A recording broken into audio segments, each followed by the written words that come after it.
अस्सलाम वालेकुम my YouTube family, welcome back to Saif vlog by Sabir Jafri. कैसे हैं आप सब लोग? मैं उम्मीद करती हूँ आप सब ठीक ठाक होंगे। मैं भी यहाँ बहुत ठीक ठाक हूँ और खुश हूँ।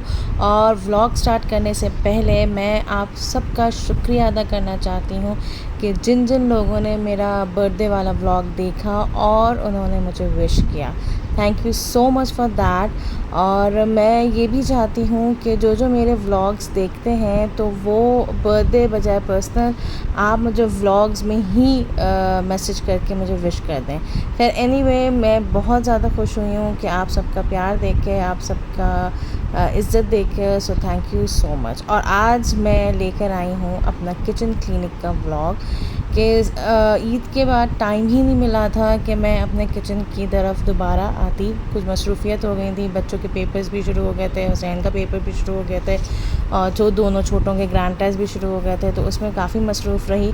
तो सबसे पहले मैंने कहा कि चलो आज किचन को क्लीन कर दिया जाए। और मज़े की बात है, अब जो छुट्टियां भी हो गई हैं, पहले एक दिन की छुट्टी हुई, फिर 2 दिन की छुट्टी हुई, तो मैंने कहा चलो इसी में मैं जो है किचन की क्लीनिंग करवा दूँ।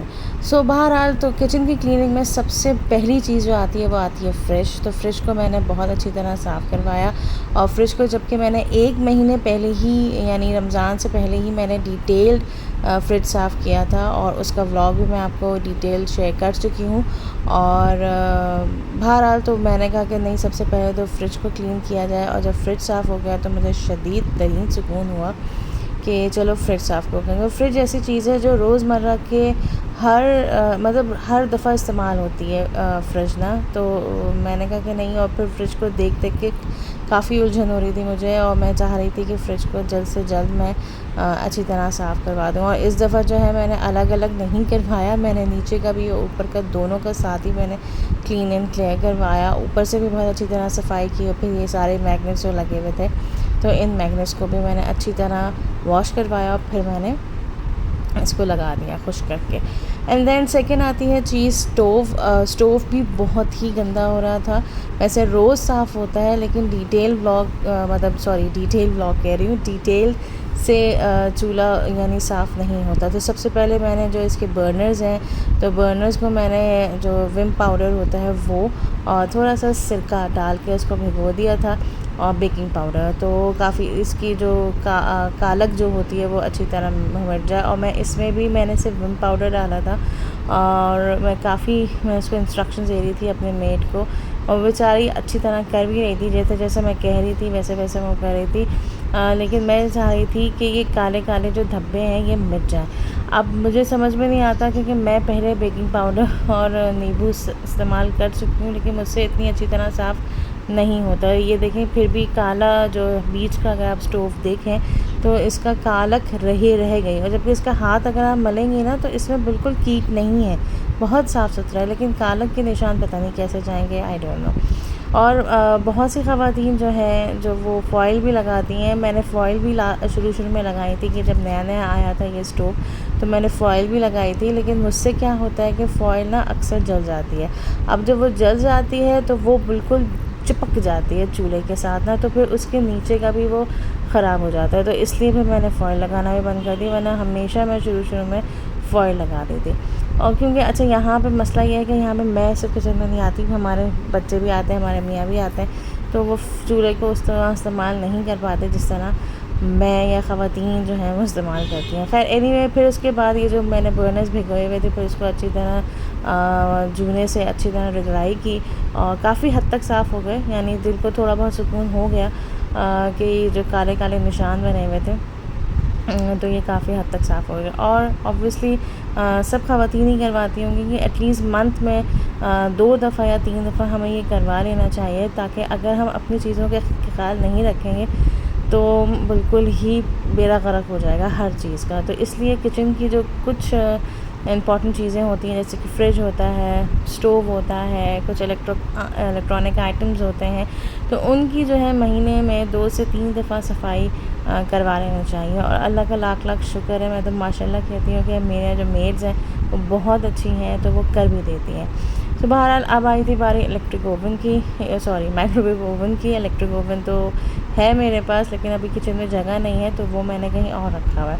तो बहरहाल माइक्रोवेव भी एक ऐसी चीज़ है किचन की, द मोस्ट इम्पॉर्टेंट थिंग, कि इसको जबकि मैं रोज़ साफ़ करवाती हूँ, लेकिन अंदर से डिटेल सफाई जो है वो मैं मंथ में 3 या 4 दफ़ा करवा देती हूँ। और वैसे अंदर बाहर से जो है वो रोज़ाना इस पे एक वेट कपड़ा पड़ता है ताकि इसकी सफाई होती रहे और ये इसमें कोई भी छींटे ना पड़ें।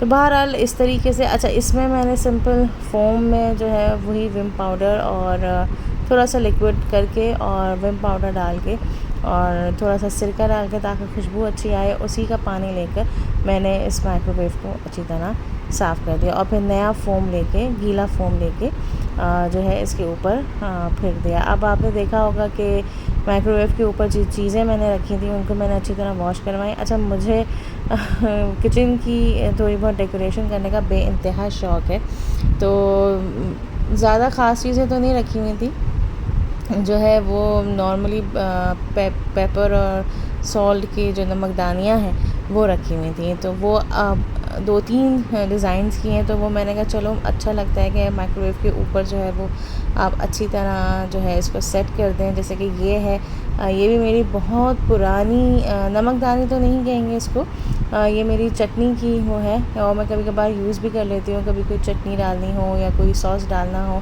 और फिर ये 2 से 3 है मेरे पास नमकदानियाँ का सेट जो मैं यहाँ पे ही रखती हूँ और जो अक्सर और बेशतर खाली रहती हैं, क्योंकि जब कोई मेहमान आता है तो मैं इसको रिफ़िल करती हूँ, क्योंकि नॉर्मली हमारा कोई ऐसा यूज़ नहीं करता और जो भी यूज़ करना चाहता है तो वो नॉर्मली डायरेक्ट जो मेरी नमकदानी है किचन में वो उससे यूज़ हो जाती है।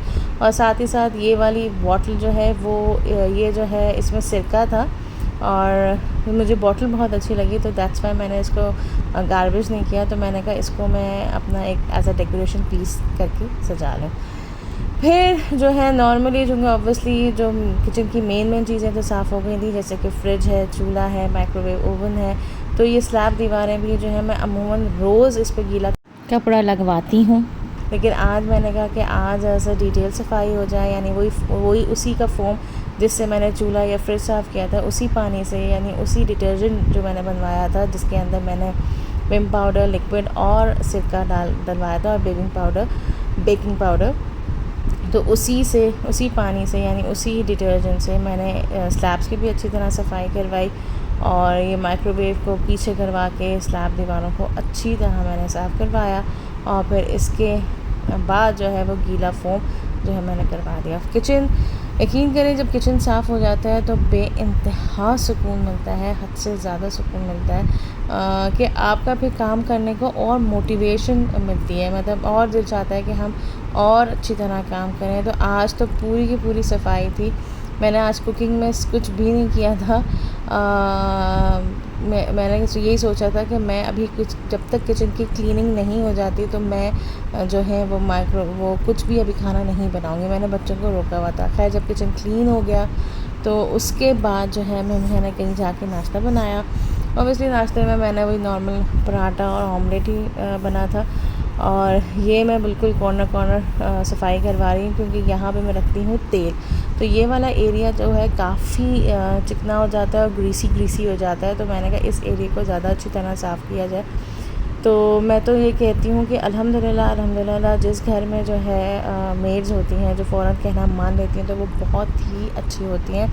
और मैं तो माशाल्लाह, फिर मैं दोबारा कह रही हूँ, मैं तो माशाल्लाह कहती हूँ कि हमारे घर की मेड्स जो हैं वो बहुत अच्छी है माशाल्लाह से, जैसा मैं कहती हूँ वैसा वो काम कर देती हैं। सो बहरहाल ये था मेरा आज किचन क्लीनिंग का व्लॉग। आई होप कि आपको ये पसंद आया होगा। और प्लीज़ हाँ, एक और बात ये कहनी थी कि आई डोंट नो मेरे वीडियोस को देखा जा रहा है, मेरे व्लॉग्स को लाइक किया जा रहा है, लेकिन सब्सक्राइबर इंक्रीज़ क्यों नहीं हो रहा है, आई डोंट नो। बहुत सारे यूट्यूबर्स ऐसे हैं जो मेरे बाद स्टार्ट हुए हैं, उनके आई डोंट नो कैसे इंक्रीज़ हो जा रहे हैं, जबकि उनके भी मैं व्लॉग्स देखती हूँ, बिल्कुल नॉर्मली मेरे जैसे ही होते हैं, कोई एज सच कोई फ़र्क नहीं होता। मेरी एसईओ कंप्लीट होती है, मेरी ईच एंड एवरी टैग्स भी बहुत अच्छी तरह हुए होते हैं, लेकिन आई डोंट नो। तो बहरहाल आप लोगों से रिक्वेस्ट ये है कि जो मेरी वीडियोस देखें वो काइंडली प्लीज़ सब्सक्राइब का बटन दबा दिया करें और बाद में अनसब्सक्राइब ना किया करें, क्योंकि हम एक दूसरे को सपोर्ट करेंगे तो ही हम लोगों का एक दूसरे का चैनल इंक्रीज़ होगा और ग्रो होगा। सो अब मैं अपना व्लॉग यहाँ पे ख़त्म करती हूँ। आई होप कि आपको मेरा व्लॉग पसंद आया होगा। So please do subscribe my channel, hit the bell icon and like and share it. दुआ में याद रखिएगा, मैं भी आप लोगों को दुआ में याद रखूँगी। टिल देन, अल्लाह हाफिज़, bye bye, see you in next vlog.